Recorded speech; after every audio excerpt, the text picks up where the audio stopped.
Are you struggling with anxiety, feeling disconnected from God, or watching someone you love walk away from their faith? There's one prayer Pope John Paul II prayed every single day that changed everything. What's up, the word fam? This is the channel where Bible truth meets real life. Let's go. Look, we live in a world that's louder than ever. Your phone buzzes every 3 seconds. Your mind races at night. You're worried about bills, relationships, that thing your kid said yesterday that keeps replaying in your head. And somewhere in all that noise, you're trying to find God. Pope John Paul II faced assassination attempts, a world war, communist oppression, and the weight of leading over 1 billion Catholics. Yet he found peace. How? Through one simple practice he did every single day without fail, the Holy Rosary. Today, we're breaking down why this ancient prayer isn't just for your grandmother. It's for you, right now, in the middle of your mess. And by the end of this video, you'll understand why this simple string of beads might be exactly what you've been searching for. Let's be real for a second. You're exhausted, aren't you? You wake up already tired. You scroll through social media and see everyone else's highlight reel while you're living in the bloopers. Your kid is struggling in school. Your marriage feels more like a business partnership than a romance. You pray, but it feels like your words hit the ceiling and bounce back. The Apostle Paul knew this feeling. In Romans chapter 8 verse 26, he wrote, "We do not know what we ought to pray for, but the Spirit himself intercedes for us through wordless groans." Sometimes you don't even have the words anymore. You're just tired. And here's the thing, you're not alone. This generation is dealing with anxiety rates that are through the roof. Depression is everywhere. People are more connected digitally but lonelier than ever. We're drowning in noise but starving for peace.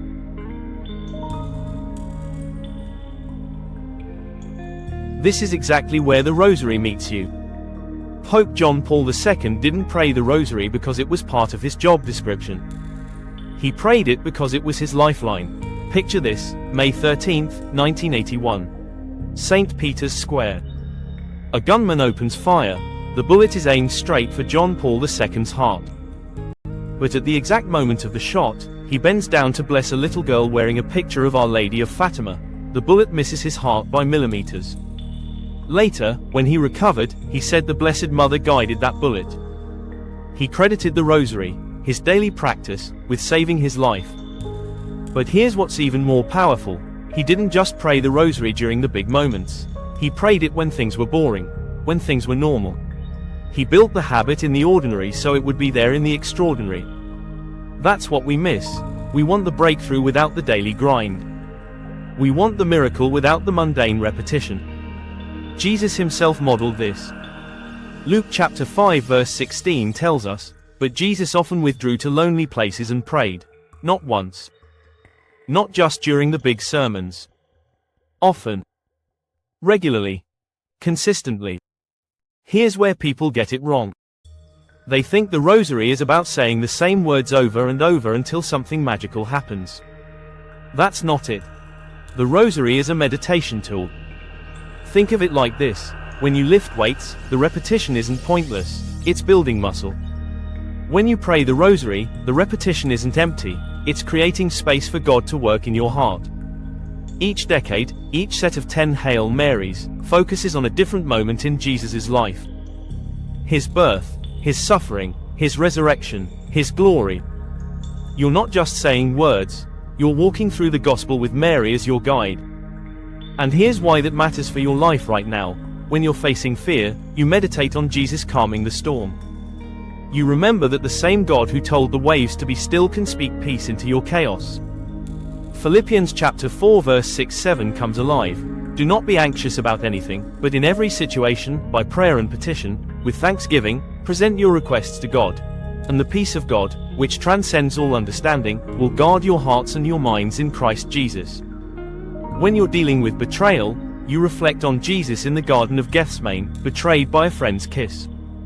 You realize you're not alone in your pain. He gets it. He's been there. When you feel like giving up, you walk with Jesus to Calvary. You see him fall 3 times and get back up. 3 times. And you find the strength to get back up one more time too. This isn't about magic. It's about transformation through meditation on truth. Let me break down what actually happens when you commit to praying the Rosary regularly. And I'm not talking about fluffy feelings, I'm talking about real, measurable changes in your life. First, your prayer life gets stronger. When you invite Mary to pray with you, something shifts. She's not replacing Jesus, she's leading you to him. Think about the wedding at Cana in John chapter 2. When the wine ran out, Mary didn't fix it herself. She said 5 words that changed everything. Do whatever he tells you. That's what she does in the Rosary. She points you straight to Jesus and says, listen to my son. Trust him, follow him. Your prayers get amplified because you're praying alongside the Mother of God, the woman who pondered these mysteries in her heart long before you did. Second, you find peace in the chaos. There's something about the rhythm of the Rosary that calms your nervous system. Scientists have actually studied this. Repetitive prayer activates the same part of your brain that meditation does. Your heart rate slows, your cortisol, stress hormone, drops. But it's more than biology, it's spiritual. Remember what Jesus said in Matthew chapter 11 verse 28. Come to me, all you who are weary and burdened, and I will give you rest. The Rosary is one way to come to him. To sit at his feet like Mary of Bethany and choose what is better, Luke chapter 10 verse 42, instead of anxiously running around like Martha. If this is speaking to you so far, make sure you don't miss what's coming next.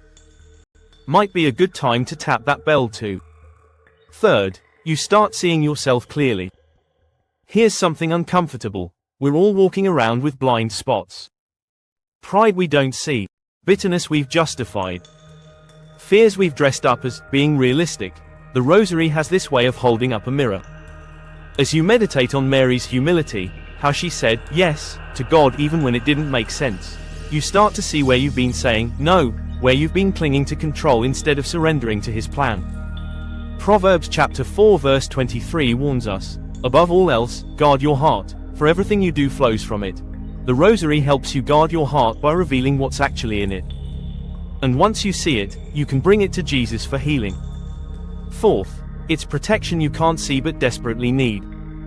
We don't like to talk about spiritual warfare, but Paul was clear in Ephesians chapter 6 verse 12, for our struggle is not against flesh and blood, but against the rulers, against the authorities, against the powers of this dark world and against the spiritual forces of evil in the heavenly realms.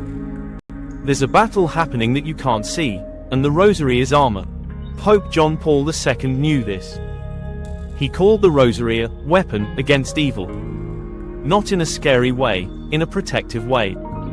Like a shield that deflects the attacks you don't even know are coming. Think about it, how many times have you almost said something you'd regret but stopped yourself? How many times did you avoid a dangerous situation without knowing how dangerous it was? How many coincidences were actually divine intervention? When you pray the Rosary, you're asking Mary to stand guard. And trust me, no mother is more protective than the Mother of God. Fifth, it brings people back. This one's personal for so many of you. You're watching someone you love walk away from God. Your kid, your spouse, your parent, your friend. You've tried arguing, you've tried guilting. You've tried everything, and nothing works. Here's what works: prayer. Persistent, faithful, patient prayer. The Rosary is the long game. It's you saying, God, I can't change them, but you can. Mary, you never gave up on your son even at the foot of the cross. Don't give up on my son, my daughter, my husband. James chapter 5 verse 16 promises us, the prayer of a righteous person is powerful and effective. Not loud. Not manipulative. Powerful, effective. Even when you can't see it working yet. Pope John Paul II credited his mother's prayers, including her Rosary, for his vocation. She died when he was young, but her prayers outlived her. They shaped eternity. Your prayers for that prodigal son or daughter, they're not falling on deaf ears. Keep praying. Keep trusting. Keep holding on to that Rosary. Here's the moment of truth. You can know all of this intellectually. You can nod along and think, yeah, that makes sense. But nothing changes until you actually do it. Pope John Paul II didn't become a saint by accident. He became a saint by showing up. Every single day, even when he didn't feel like it. Even when he was tired. Even when the world was falling apart around him. He picked up those beads and prayed. And here's what happens when you commit to doing the same: your mornings feel different. Instead of grabbing your phone first thing, you grab your rosary. You start your day connected to God instead of connected to anxiety. Your reactions change. That person who normally makes your blood boil. You find yourself responding with patience. Not because you're suddenly a saint, but because you've been meditating on Jesus' patience with you. Your perspective shifts. The problems that felt enormous start to shrink when you see them next to the cross. Not because they don't matter, but because you remember who's ultimately in control. Your faith deepens. You start to actually believe that God hears you. That He's working. That His plan is better than yours, even when you can't see it yet. This is what 2 Corinthians chapter 3 verse 18 is talking about. And we all, who with unveiled faces contemplate the Lord's glory, are being transformed into His image with ever-increasing glory, which comes from the Lord, who is the Spirit. Transformation doesn't happen overnight. It happens bead by bead, prayer by prayer, day by day. You might be thinking, this sounds great, but I don't have time. My life is too busy. I don't even know how to pray the rosary properly. Let me tell you something. Pope John Paul II ran the Catholic Church. He traveled more than any pope in history. He wrote 14 encyclicals and 5 books. He spoke 8 languages. He met with world leaders constantly. If he had time, you have time. Start small. Pray 1 decade. 5 minutes. That's it. Do it while you're commuting. While you're folding laundry. While you're taking a walk. While you're lying in bed unable to sleep because your mind won't shut off. You don't need perfect conditions. You don't need to be in a cathedral. You just need to start. Matthew chapter 18 verse 20 reminds us, "For where 2 or 3 gather in my name, there am I with them." When you pray the rosary, you're never alone. Jesus is there. Mary is there.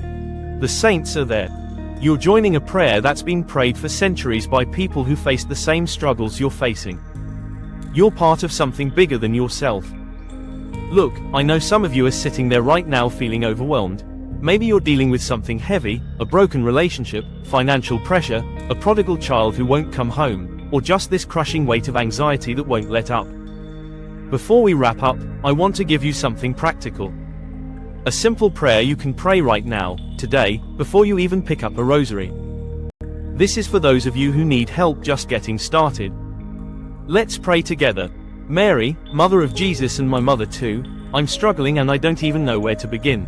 My heart is heavy with burdens I can barely put into words, and I feel lost. You stood at the foot of the cross when everything seemed hopeless, yet you never stopped trusting God's plan. Teach me that same trust. As I begin to pray the rosary, guide my hands, calm my racing thoughts, and help me encounter your Son in a deeper way. I don't have perfect faith, but I'm here, and I'm willing. Walk with me through these mysteries. Lead me closer to Jesus. Amen. That's it. No fancy language. No perfect theology. Just real, honest prayer from a struggling heart to a mother who understands. Psalm chapter 34 verse 18 promises us, "The Lord is close to the brokenhearted and saves those who are crushed in spirit." You can start right there. That prayer. Today. And then tomorrow, pick up those rosary beads and pray just 1 decade. 1 set of 10 Hail Marys while meditating on Jesus calming the storm. Or Jesus in the garden choosing to trust the Father. Or Jesus rising from the dead proving that nothing is impossible with God. Baby steps. That's how Pope John Paul II would tell you to start. He wasn't born a saint. He became one through daily faithfulness to small things. Look, word fam, here's the bottom line. The rosary isn't about being super religious or checking off a spiritual to-do list. It's about finding Jesus in the middle of your mess. It's about inviting Mary to walk with you through the hard stuff. It's about building a practice that transforms you from the inside out. Pope John Paul II faced down communism, survived an assassination, and led 1 billion people, all while maintaining a deep, personal relationship with God through the Rosary. If it worked for him in his chaos, it can work for you in yours. The peace you're looking for, the strength you need, the breakthrough you're praying for, it might just be a rosary away. Not because the beads are magic, but because consistent, faithful prayer changes everything. Because meditating on Jesus' life rewires how you see your own. Because when you pray with Mary, you get closer to her Son. And isn't that what we all really want? To get closer to Jesus? Next up, we're staying within Catholicism for a great one we know will add value to your life, Catholic Mass. Transform your Mass experience with these tips, you won't want to miss it. Stay blessed.